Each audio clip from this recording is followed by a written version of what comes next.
Allora, oggi hai presentato questo lavoro Flux Flux a ritroso sortirà, Sì. in cui metti a confronto due età del corpo diverse. Cosa ti ha spinto a indagare questa relazione tra appunto queste due età diverse e quindi anche il lavoro con Alessia, che è questa giovane danzatrice con cui collabori? Diciamo che non l'avevo pensato a priori, ma l'ho pensato incontrando Alessia, perché ho fatto appunto l'incontro con Alessia grazie a quella collaboratrice al lavoro assistente che è Valentina Pagliarani. Mi ha fatto incontrare Alessia entrando in un laboratorio e è stata immediata la percezione che appunto la sua necessità rispetto al movimento, verso il movimento, fosse molto simile a quello che io ho sentito e che sento tuttora. Ha un approccio rispetto al corpo, a distanza al tempo,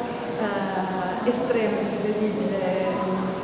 C'è un'animalità che mi ha colpito. A quel punto ho come rivisto un po' quello che mi era appartenuto appunto in questo ultimo approccio con il capovolgimento, con i capovolgimenti che ho trovato con le relazioni. Ho pensato bene, questo recupero di questa animalità mi stimola molto la ricerca di un percorso di condivisione, di cui un percorso a due, e quindi ho chiesto ad Alessia, se aveva voglia di, tramite la presenza di Valentina, di condividere questo percorso con me, e quindi io sono entrata in un'ottica di osservazione, di richiesta, di scambio proprio sulla sua modalità di percepire il corpo nello spazio del movimento e soprattutto osservare il mio corpo in movimento, perché poi immediato è stata la necessità di entrare in una sorta di dialogo, non tanto di imitazione nel senso di ripetere lo stesso movimento, ma imitare quello che sono punti di energia, modalità di estendere il corpo nello spazio, di sentire il flusso di movimento, appunto. E quindi a quel punto ho detto bene, questo andare e ritornare, riprendere, osservare, scambiare, così a dire, quindi due opposti che trovano nella loro condivisione una centralità, un terzo corpo che è quello che in qualche modo compare attraverso questa condivisione. Mi ha portato poi a indagare determinati tracciati coreografici del lavoro, pensando e concettualmente qualcosa ritrovando l'idea degli opposti, attrazione degli opposti. A ritroso sortirà, che il primo titolo del primo studio del lavoro è palindromo, cioè si può leggere anche al contrario, e quindi in qualche modo andava a riprendere questa idea di continuo incontrarsi partendo da due sponde opposte verso un terzo corpo, un'animalità condivisa. E in lei ho visto veramente questa possibilità e ho detto beh, allora tracciamo questa direzione. Quindi la tematica del corpo e quindi anche del corpo in età diverse della vita è una tematica che continuerai a sviluppare nel tuo lavoro oppure si ferma qui? Guarda, è una necessità, io inquadro sempre necessità di creazione dentro uno sfondo molto anatomico e fisico, quindi non c'è niente di, come dire, psicologico o emotivo, meglio dire emotivo, che mi guida a priori, è sempre un discorso anatomico che mi emoziona, quindi in questo momento è stato scoprire questo rapporto tra il piccolo e il grande, come possono contenersi, allontanarsi, ritrovarsi.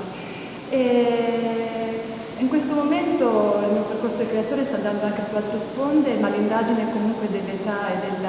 di quanto sia disarmante compiere la stessa azione provenendo da due esperienze nel corpo diverse mi appassiona ancora, quindi mi auguro di poterlo riprendere, anche se non sono i miei prossimi lavori, ma magari quelli successivi, magari con un corpo anziano, con un corpo con altre abilità. Sì, comunque l'indagine anatomica è quanto appunto una continua possibilità di scoprire le sue possibilità di produrre un dialogo attraverso il corpo mi stimola, mi interessa, quindi mi auguro di poterlo portare avanti. E vedendo lo spettacolo abbiamo notato che una certa relazione anche nello sguardo fra voi due è un elemento su cui hai voluto indagare, lavorare, approfondire durante la creazione, la lavorazione di questo lavoro, e in che modo l'avete anche immaginata rispetto al pubblico, cioè l'avete immaginata come anche un qualcosa che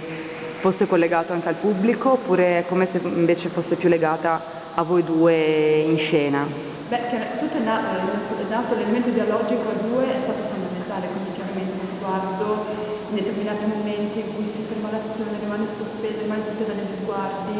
nello stare, nel microgesto mio suo, quale partirà per primo, quindi ho veramente indagato queste possibilità e abbiamo anche immaginato ogni volta che si cedeva questa possibilità di dare anche allo spettatore il tempo della percezione. Quindi se per noi erano delle sospensioni che potevano avere una certa durata, abbiamo immaginato che per farle percepire al pubblico la durata poteva essere invece ulteriore, anche più lunga rispetto a quella che è un'esigenza nostra. Quindi abbiamo cercato di partire dalla nostra esigenza ma immaginarne la percezione da parte del pubblico, per cui appunto questi momenti hanno subito un'ulteriore dilatazione, un'ulteriore marcatura. Ecco, ci siamo posti in questa direzione proprio perché sapevamo tra le altre che questo sguardo a due, questo scambio a due sarebbe avvenuto anche in un luogo dove la vicinanza era estrema, quindi a maggior ragione abbiamo pensato di in qualche modo allargare questi momenti, ampliarli, dilatarli, renderli più densi e potesse in qualche modo donare un senso della percezione ulteriore anche a chi ci si trovava, contenuti in uno spazio che è una bolla, un'ampia bolla e quindi è facile, no? La proiettazione qui si proietta veramente in una bolla condivisa con lo spettatore.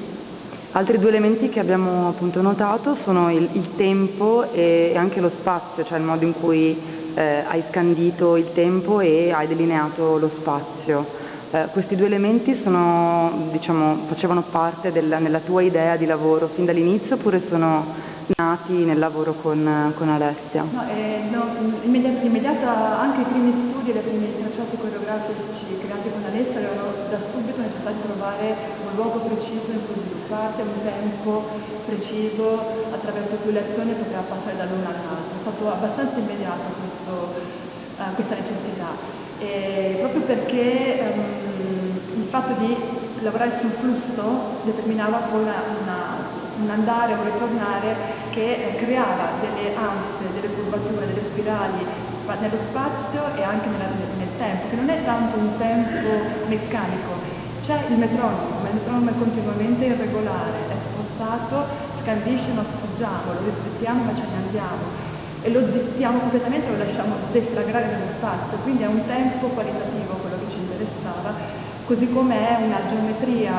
ogni volta che si sfrutta quella dello spazio, però sono elementi assolutamente fissati dentro la coreografia, basilari nella coreografia, sono le nostre regole attraverso le quali e dentro le quali noi ricomponiamo il gioco sempre, quindi le mettiamo in discussione nel momento che le conosciamo. Ultima domanda, c'è qualcosa di te che hai scoperto lavorando con Alessia o comunque con una persona più giovane di te? Sì, ho scoperto quanto bisogna essere chiari, concisi, cosa che non mi ho scritto un prolissa, come vedi sto parlando moltissimo, e invece Alessia, come è giusto, chiede chiarezza e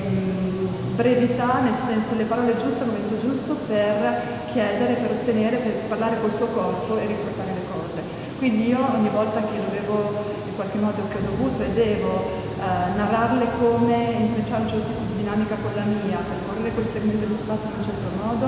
chiarezza dell'idea, parole giuste e immediata sua percezione. Quindi mi ha portato veramente a scarnificare molti degli elementi della mia ricerca, cosa utilissima, mettere a nudo, quasi una primordialità di alcuni momenti del gesto del corpo. E questo è prezioso, tutto prezioso, quindi ha aggiunto sicuramente una tappa fondamentale nel percorso che sto facendo, di creazione ma anche di produzione di movimento come danzatrice, come coreografa. Perfetto, grazie mille.